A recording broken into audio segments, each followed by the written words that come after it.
సౌజన్య, రాఖీ అనేది మొట్టమొదట ఎవరు కట్టారు? ఆ, అంటే మన పురాణాల ప్రకారం ఇంద్రుడి భార్య ఇంద్రాణి దేవతలకు మరియు రాక్షసులకు యుద్ధం జరిగేటప్పుడు ఇంద్రుడికి రక్షణ కట్టిందని, అది కూడా శ్రావణ పూర్ణిమ నాడే కట్టిందని, తద్వారా ఇంద్రుడు రాక్షసులపై విజయాన్ని సాధించాడని చెప్తారు. అదేవిధంగా శ్రీకృష్ణుడు సుదర్శన చక్రాన్ని ఉపయోగించినప్పుడు చేతికి దెబ్బ తగిలిందని, తన చెల్లి ద్రౌపది తన చీర కొంగుని చించి అతనికి కట్టుగా కట్టడం వలన ద్రౌపదికి మయసభలో అవమానం జరిగినప్పుడు శ్రీకృష్ణుడు వస్త్రాన్ని ఇచ్చి ఆదుకొన్నాడని మన పురాణాలు చెప్తున్నాయి. మన హిందూ సాంప్రదాయంలో ఈ యొక్క రక్షకు ఎంతో ముఖ్యమైనటువంటి ప్రాధాన్యత ఉంది. మీరు గమనించినట్లయితే మనం ఏ పూజ చేసినా, వ్రతం చేసినా మొట్టమొదటగా ఈ యొక్క రక్షను అయితే కట్టుకోమని పండితులు చెప్తా ఉంటారు. అంటే ఈ యొక్క రక్ష ముఖ్య ఉద్దేశం ఏమిటి అంటే దైవానుగ్రహము మరియు ఆయురారోగ్యాలు మరియు ఏంటి అంటే విజయానికి ఈ యొక్క రక్ష అనేది ప్రతీక అన్నమాట.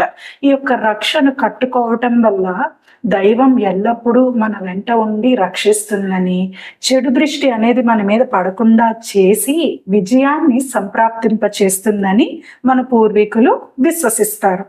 అయితే ఈ యొక్క రక్ష అనేది భార్య ఒక భర్తకు అతను అన్ని వేళలా అన్ని పనులలోనూ విజయాన్ని చేకూరాలని, అక్క చెల్లెళ్ళు అన్నదమ్ములకు ఎల్లప్పుడూ తమకు రక్షగా ఉండాలని, అన్నదమ్ములు లేని ఆడపిల్లలు తమ తండ్రికి ఈ యొక్క రక్షను కడతారు.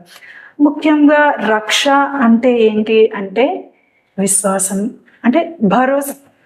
నీకు ఏం జరిగినా నేనున్నాను, ఎట్టి పరిస్థితుల్లోనైనా నేను నిన్ను రక్షిస్తాను అన్నది ఈ యొక్క రక్ష ముఖ్య ఉద్దేశం. ఇప్పుడు అర్థమైందా? అందరికీ రాఖీ పౌర్ణమి శుభాకాంక్షలు.